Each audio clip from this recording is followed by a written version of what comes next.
तो बच्चों कैसे हो आप लोग? एक छोटा सा चैप्टर है पॉलिनोमियल, क्लास 10 का। ठीक है, क्लास 10 का पॉलिनोमियल। पॉलिनोमियल चैप्टर तो हमने क्लास 9 में भी पढ़ा था, लेकिन क्लास 10 में क्या क्या है, तो बस इतना आप सोचो कि क्लास 9 का एक्सटेंडेड वर्जन है आपका क्लास 10 में। ठीक है क्या? तो पॉलिनोमियल्स में हम पढ़ते क्या है, कैसे क्या है। बहुत सिंपल चैप्टर है, बहुत इजी है, आसानी से आप पूरे में से पूरे मार्क्स ले आओगे। तो बस ध्यान से देखते रहो। मैं पूरा पहले बेसिक कॉन्सेप्ट बताऊंगा एंड देन किस तरीके से क्वेश्चन सॉल्व करते हैं वो सारी चीजें बताऊंगा। ठीक है क्या? तो चलिए हम इसके बेसिक कॉन्सेप्ट समझते हैं। पॉलिनोमियल को हम लोग p ऑफ x से डिनोट करते हैं, मतलब कोई फंक्शन ऑफ x है। ठीक है क्या? सबसे पहले मैं इनके टाइप्स से मैं शुरू करता हूँ कि पॉलिनोमियल होता क्या है और हमको इस साल क्या क्या पढ़ना है। तो पॉलिनोमियल के ना 3 टाइप, सारे बेसिक कॉन्सेप्ट क्लियर होने के बाद आपको क्वेश्चंस कराऊंगा मैं। और अगर आप ये लेक्चर पूरे अच्छे तरीके से देख लेते हो तो आपको एक भी क्वेश्चन में मिस्टेक होगी नहीं, आप फुल में से फुल मार्क्स लाओगे। तो पॉलिनोमियल जो होता है वो होता है लीनियर पॉलिनोमियल, पहला होता है आपका। ठीक है, इसी से बनता है लीनियर इक्वेशन। और एक होता है आपका क्वाड्रेटिक पॉलिनोमियल, इससे बनेगा, इसको ही हम लोग बोलते हैं क्वाड्रेटिक इक्वेशन। और एक होता है आपका क्यूबिक पॉलिनोमियल। ठीक है, 9th क्लास में भी ऐसा कुछ पढ़ा होगा, बाइनोमियल, ट्राइनोमियल, उसी तरीके से कुछ है ये। अच्छा, linear polynomial, quadratic and cubic polynomial क्या क्या होता है, किस तरीके से होता है, और इसको लीनियर, क्वाड्रेटिक और क्यूबिक क्यों बोलते हैं। हाँ, 10th क्लास में हमको ये चैप्टर पढ़ना है और ये मतलब इनके बारे में पढ़ना है, इसके बारे में नहीं पढ़ना है, ये हमारा डिलीटेड पोर्शन है। तो आधा टेंशन तो यही खत्म हो गई। ठीक है, अब हमको ये पढ़ना है linear polynomial and linear equation. अगर मैं इनकी जनरल इक्वेशन लिखूं तो कैसा होता है, इसका होता है ax प्लस में b इज इक्वल टू 0। ठीक है, बात समझ में आ रहा है? यहां पर इसका अगर देखो तो क्या होता है, ax स्क्वायर प्लस में bx प्लस में c इज इक्वल टू 0। और क्यूबिक बिल्कुल ऐसे ही है, ax क्यूब प्लस में bx स्क्वायर प्लस में cx plus d is equal to 0।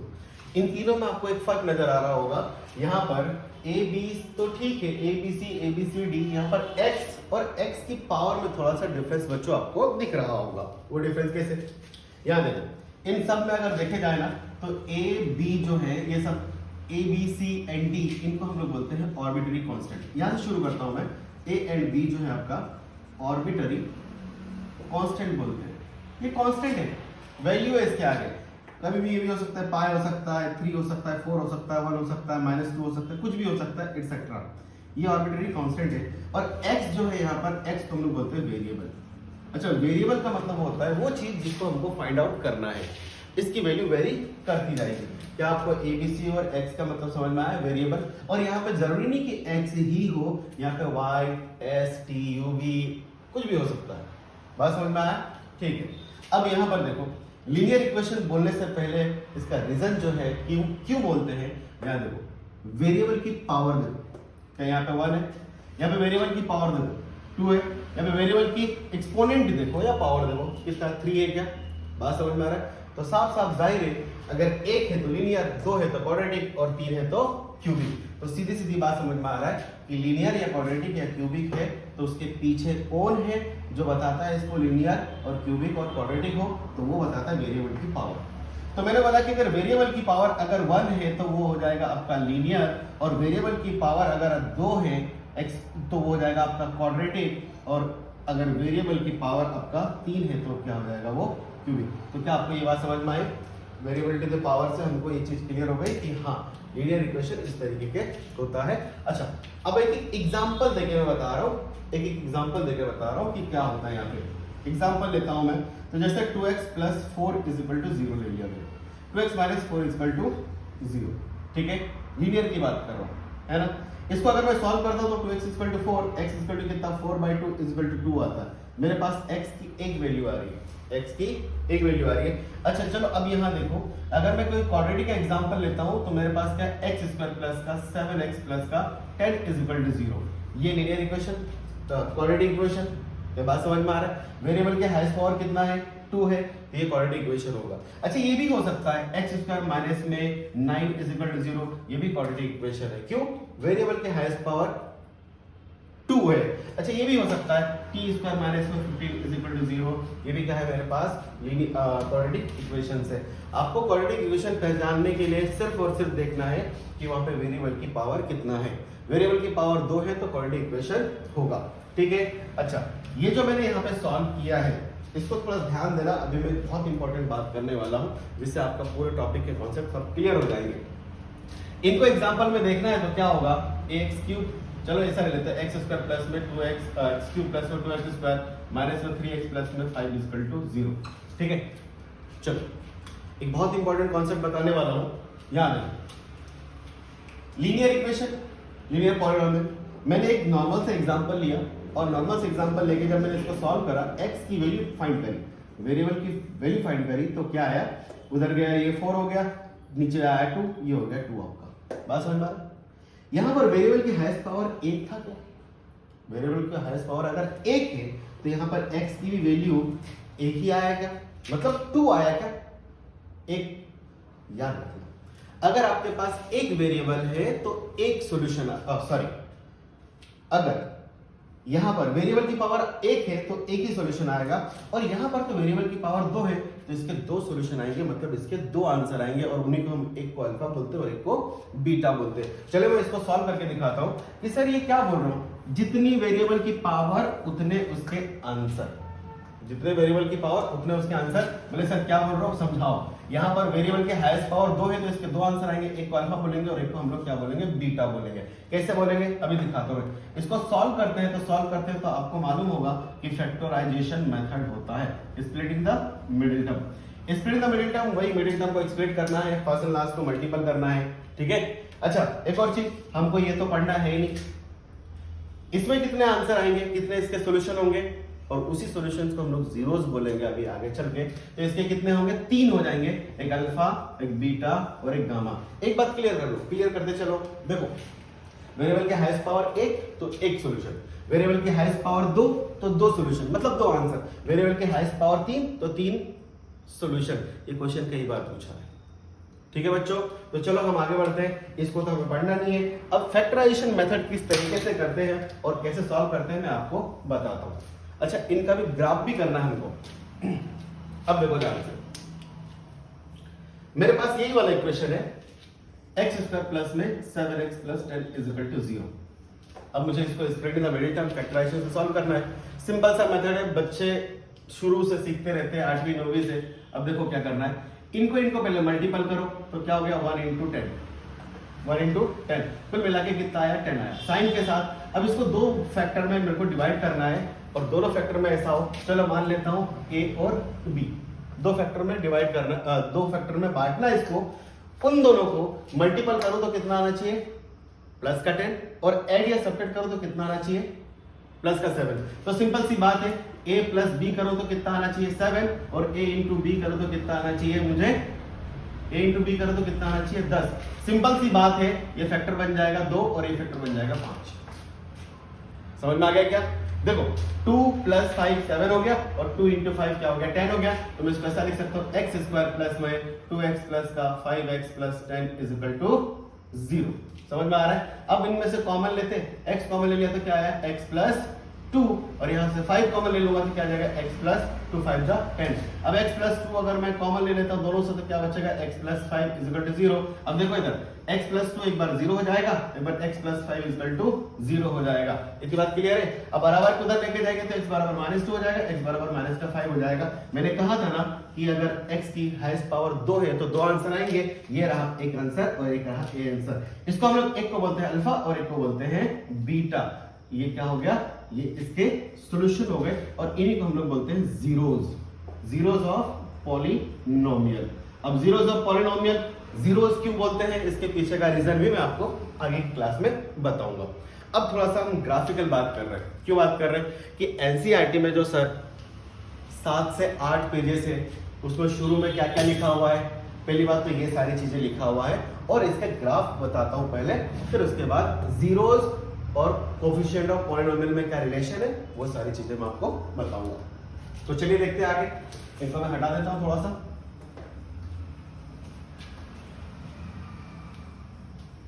इसको मैंने हटा देता हूं, ठीक है।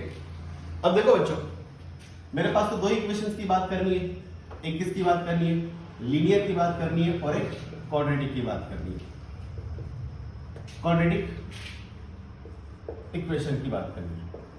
अब इन दोनों के जनरल इक्वेशन तो जानते होंगे, इन दोनों के जनरल इक्वेशन एक ये है कि sir ax plus B is equal to 0, कुछ भी हो सकता है, और यहाँ पे ax स्क्वायर प्लस में bx plus C is equal to 0। क्या इस तरीके से है, क्या इस तरीके से? मैं क्या पढ़ा रहा हूं, ग्राफ। इससे ग्राफ कैसे बनता है, अभी इस ग्राफ से बनेगा आपका 2.1 एक्सरसाइज।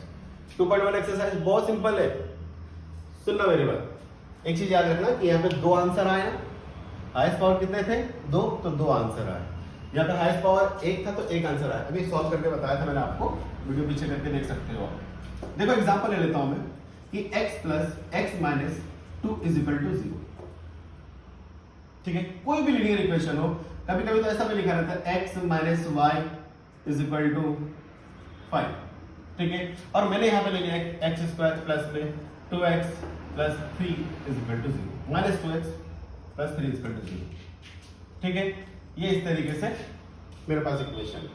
एक और इक्वेशन ले लो या फिर ऐसा ले लो, एक्स स्क्वायर प्लस में Y is equal to X, Y अभी वाई दिक्कत में आ जाओगे आप लोग, एक्स स्क्वायर। एक ही इक्वेशन से हम लोग सॉल्व करेंगे। ठीक है, उसी से सॉल्व करेंगे, इसी में देखिए। अब बच्चों अगर यहाँ पे मेरे को ग्राफ बनाना है एक्स और वाई, ग्राफ वही वाला जो अपन सीखते हैं ना, ये एक्स और वाई वाला, एक्स और वाई वाला वही वाला ग्राफ बनाना है। तो ग्राफ देखो कैसे क्या होता है, मैं अगर यहाँ से y निकालूं तो क्या हो जाएगा, x minus 5 is equal to y हो गया, तो y इजिकल टू क्या हो गया, x माइनस 5। ठीक है, अब ये ग्राफ तो आपने देखा ही होगा कि सर ऐसा डिब्बा बनाते हैं, 9th क्लास में बहुत सारे ग्राफ बनाए आप लोगों ने। चलो यहाँ पे x लिखो, यहाँ पे y लिखो। x की वैल्यू यहाँ पे 0 रखोगे तो कितना आएगा, -5। x की वैल्यू अगर 1 रखोगे तो कितना आएगा, -4। इस तरीके से आप ग्राफ बनाओगे, x की वैल्यू अगर 5 रखोगे तो कितना आएगा, ये 0। ठीक है, अब अगर इसका ग्राफ अगर नोट करोगे आप इस तरीके से, यही पे मैं रख के बता देता हूँ, ये x और y। तो सुनो मेरी बात, जब x मेरा 0 है तो y कितना है, -5, मतलब कहीं यहाँ पे आ जाएगा ये 0, -5। ठीक है, x जब 1 है मेरा तो y कितना, -4, तो कहीं यहाँ पर आ गया, सॉरी यहाँ पर कहीं आ गया मैं 1, -4। ठीक है, और x जब 5 है तब ये क्या हो गया, 0, कुल मिला के यहाँ पर आ गया होगा, ये क्या हो गया, 5, 0। ये देखो लाइन सीधी बनी क्या, एक ही लाइन बना, सॉरी लाइन कैसी बनी, सीधी बनेगा, सीधी बनी मतलब लीनियर, सीधा है वो, सीधा। लीनियर इक्वेशन जब भी तो बोलते हैं। अभी हमको पढ़ना भी था लीनियर इक्वेशन इन 2 वेरिएबल, उसमें भी ग्राफ बनाना है, और ये आपने 9th क्लास में बना रखा होगा। अब बोले सर इसका क्या मसला है, बोले इसमें जो ग्राफ बनेगा ना वो बनेगा कर्व। कैसा बनेगा, कर्व। कितनी बार सवाल पूछा है कि क्वाड्रेटिक इक्वेशन का ग्राफ कैसा होता है, तो आपको बोलना है कि कर्व होता है। कर्व मतलब टेढ़ा होता है, सीधी बात करता ही नहीं वो लीनियर के जैसा। तो ठीक है, मैं इसी एग्जांपल को कुछ इस तरीके से एक सिंपल इक्वेशन देकर आपको समझाने की कोशिश करता हूं कि y बराबर मेरे पास है x स्क्वायर प्लस का 1 है। तो ये क्वाड्रेटिक इक्वेशन है, ये तो y फंक्शन है, ये p ऑफ x ले ले, क्या फर्क पड़ता है, इसी को हमने y बोल दिया। ठीक है, अब देखो इसका डिब्बा बनाओ, अब डिब्बा बनाओगे तो क्या होगा। अच्छा बच्चों ये कैसे लाया, ये तो समझ में आया, मैंने डायरेक्ट वैल्यू पुट करी, x जब 0 तो y -5, x जब 1 रहेगा तो 1 -5 तो -4, जब इसको 5 रखेंगे तो 5 और 5 क्या आ जाएगा, 0। हाँ ऐसा भी मत करो यार। चलो अभी देखो, अब मैं x की वैल्यू अगर 0 रखूंगा तो y कितना आएगा, 1, ये 0 हो गया ना, ये आएगा 1। x की वैल्यू अगर हम 2 रखेंगे, 1 रखेंगे तो x का 1 का स्क्वायर 1 प्लस 1 ये हो गया 2। x की वैल्यू अगर 2 रखेंगे तो 2 का स्क्वायर कितना होगा, 4 प्लस 1 कितना होगा, 5। अब इसका अगर ग्राफ अगर देखोगे, देखो पहले जब ये x ले लिया, ये y ले लिया, x जब 0 तो y कितना है आपका 1, ये 0,1। ठीक है क्या, थोड़ा दिख भी रहा होगा, देख लेना। अब x जब 2 है हमारे पास, अरे एक मिनट, x जब 1 है तो y कितना है मेरे पास, ये 2। चलो हम ऐसा मान लेते हैं। ठीक है, इस तरीके से ये हो गया आपका 1,2। अब जब x मेरा 2 है तो y कितना हो गया, 5, कहीं यहां पहुंच गया। देखो ये कर्व ऐसा कुछ बन रहा है क्या,